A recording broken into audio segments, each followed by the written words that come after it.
My previous video looked at how native English speakers differentiate these words by weakening the positive, and how the negative is pronounced strongly in different ways by Brits and Americans. Through the comments, I learned that this is highlighted in the new Guardians of the Galaxy film, where the British accented bad guy corrects the good American accented underdog, or under raccoon. Utopia can't have its denizens murdering one another, can it? It can't. Can't. Now, the film's director, in what I think is a genuine tweet, says that the villain is only correcting the final S that Rocket habitually adds to the ends of words. It can't. And it may be that the scene was written without any thought of the vowel difference, but it's clear that audiences are picking up on it. So I thought it might be a good time to look at the Hollywood convention of British accented villains. Have you ever noticed how in Hollywood movies all the villains are played by Brits? Maybe we just sound right. And we're obsessed by power. And we all drive Jaguars. Oh, yes. It's good to be bad. There's certainly a good deal of truth in the idea. Many Hollywood villains have been played by Brits.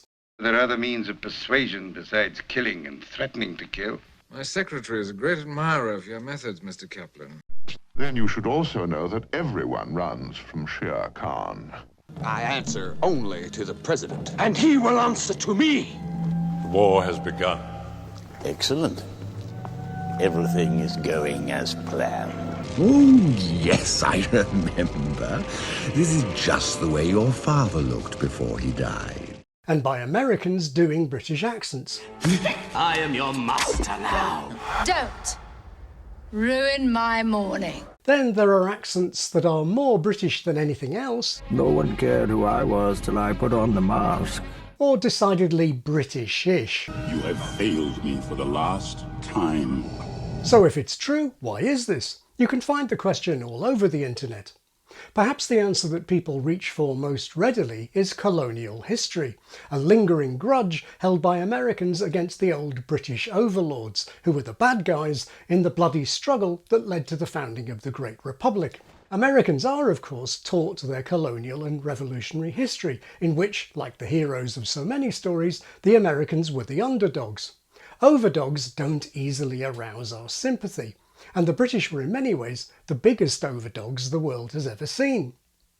I can't hope to go into the Empire's history in any detail, but a great way to start exploring this huge topic is via the sponsor of today's video, Blinkist. It's an app I really like, enabling you to understand the most important things from thousands of non-fiction books and podcasts in about 15 minutes each, including Empire by Neil Ferguson, and I especially recommend William Dalrymple's The Anarchy, the East India Company, Corporate Violence, and the Pillage of an Empire. As a child, Clive had been a violent bully. To keep him out of trouble in England, his father had sent him to India, where he developed a hatred for the country that would stay with him his whole life. There are just so many books I want to read, and thanks to Blinkist, I can fit a huge range of information and entertainment into my everyday life. You can use it as a guide for choosing whole books to read, or a refresher on books you've already read. We all like sharing our enthusiasms, and there's a new feature, Blinkist Spaces, that actually lets you share titles with friends and family even if they don't have a subscription. I was a subscriber before Blinkist sponsored me, and you can get 25% off annual Blinkist Premium. Start a 7-day free trial by clicking the link in the description box. The American rebellion against an evil empire is said to have been a deliberate factor in director Irvin Kershner's mind when he was choosing actors and accents for The Empire Strikes Back. That got him! I don't think we can protect 2 transports at a time. Distance to power generators. But this isn't the only factor involved in British accented villainy. Obviously, many of these villains aren't themselves British or representatives of empires. And Hollywood studios, mostly founded by Jewish immigrants from Central and Eastern Europe, who'd never been colonised by the British, have from their earliest days been extremely Brit-friendly. Have you ever been kissed in a car before? Johnny. The happiest day of your life. Tell me how many have left you since him. I'll never be hungry again. Besides, not all British accents have the same villainous ring. For example, as Tom Hiddleston points out in the Jaguar ad, "This England." We're not talking about Scotland. Actually, I was just stealing their accent. Well, that's all right. That's what the show business is all about. Hold together. Those are the ties that bind. Doesn't that bother you? Even within England, there are less villainous accents, like Northern. Oh, hello. Caught me with my hand in the biscuit tin. We've come to a dangerous place. We cannot fight a war amongst ourselves. Or West Country, more or less. Blimey, is that the time? By rights, we shouldn't even be here. Cockney-type accents can be quaint and cosy. The rain in Spain. Although it's an urban accent and Hollywood can associate it with tough guys. Here's what we do. Find out who our friend in the red suit is. But of course, the villainous accent people have in mind is, or is based on, RP, received pronunciation. This accent came into existence after the loss of the American colonies, more or less simultaneously with what's sometimes called the Second British Empire. The Industrial Revolution had created a new class system, which combined with capitalism and colonialism to create a world-dominating social pyramid, with, phonetically speaking, RP at the top. Within the UK, this elite accent can function as a domestic accent of evil. As sociolinguist Peter Trudgill put it, RP speakers are perceived as soon as they start speaking as haughty and unfriendly by non-RP speakers, unless and until they are able to demonstrate the contrary. There's an old British tradition called pantomime, panto for short, musical plays put on at Christmas time for a family audience, from local amateur shows up to big budget productions. They're based on the kind of stories Disney has famously animated: Snow White, Peter Pan, Cinderella, Aladdin, etc. And it's a common tradition that the underdogs sound relatively local or low class, and the powerful villains speak something much more like RP.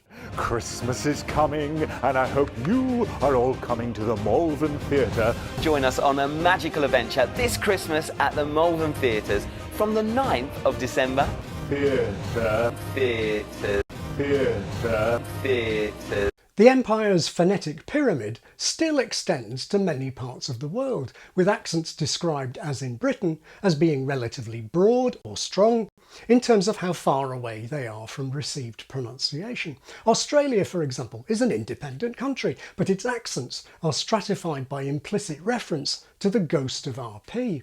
Even in the USA, there are traces, albeit marginal, of this kind of continuum, with higher class accents bearing more of a resemblance to RP. It's no accident that in Hollywood's great epic of the Old South, 3 of the 4 stars were Brits. The old upper-class accents of New England and New York had much more in common with RP than general American accents do. As chairwoman of the reception committee, I welcome you with open arms. Is that so? How late do you stay open? And received pronunciation no doubt exerted an influence over American elocutionists and what some called American theatre standard.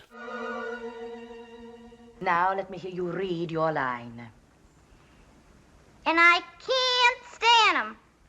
And I can't stand him. And I can't stand him.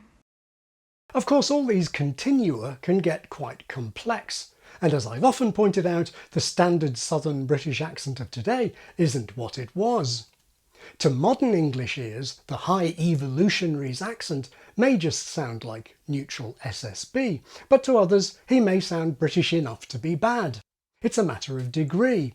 And when the whole milieu is English accented, you typically have to crank up the posh to get unsympathetic or evil. Conversely, the American insurance company Geico cranked down the poshness of their British accented gecko to make him more human. I am a gecko, not to be confused with Geico, which could save you hundreds on car insurance. No, I can't save you money on car insurance. You want Geico, not Gecko. You should check out geico.com, get a free rate quote, online, over the phone, or at your local Geico office. High-status villains typically have to be not just defeated, but mocked, ridiculed. And often the ridicule is foregrounded, with less of the evil or none at all. Posh folks can even use self-mockery for self-promotion. And of course the RP-type accent does actually have some relatively good associations. The authority of that empire-ruling accent can be played positively, say for mentorship. The Force? The Force is what gives the Jedi his power. It's an energy field created by all living things. I wish none of this had happened. So do all who live to see such times, but that is not for them to decide. Crossing up wind, breaking from your numbers. If you can't learn to run with the pack, one of these days you'll be someone's dinner. And I think there's a grey area between mentors and high-class servants. Master Wayne. Master Luke, sir, it's so good to see you fully functional again. Good morning, sire. Good morning, Zazu. You did advertise for a nanny, did you not? And admittedly, there is a small handful of weird cases where, against the odds, a Brit, complete with accent, somehow ended up in the lead role. Space. The final frontier. Race guy. Now, what about Brits in Hollywood without the British accent? Does being British make you evil without actually sounding British? This is quite often claimed or implied, and people are quick to mention Hannibal Lecter, played by Anthony Hopkins, with some kind of American accent. Closer. Brits have certainly played a lot of nasty Americans. The healing power of the Grail is the only thing that can save your father now. What happened to your boy was business. You have a dog? No, Helen. Is that a raincoat? Yes, it is. But they've also played lots of American good guys. Rose Dawson. Bruce Wayne. Slavery, sir. It's done. However, there are a couple of character types or genres where I do think British actors have been chosen an awful lot, regardless of good or evil. One, as we've seen, is ancient or timeless worlds like Asgard, Middle-earth and Westeros, or Westeros in American. I made a video about that and even got a mention in The Economist this week. Secondly, there's the real old world, Europe, and the wider world beyond the Anglosphere. American accents are naturally perceived as modern, and to American audiences, domestic as opposed to imported. Brits are, after all, foreign, and whether they like it or not, European. And so many genuine non-natives speak English on a British rather than an American model. These foreign characters are quite often bad. I'm going to count to 3. Until then, If these demands are not met. But not always. I am Ilya Kuryakin. Indy, there is something that troubles me.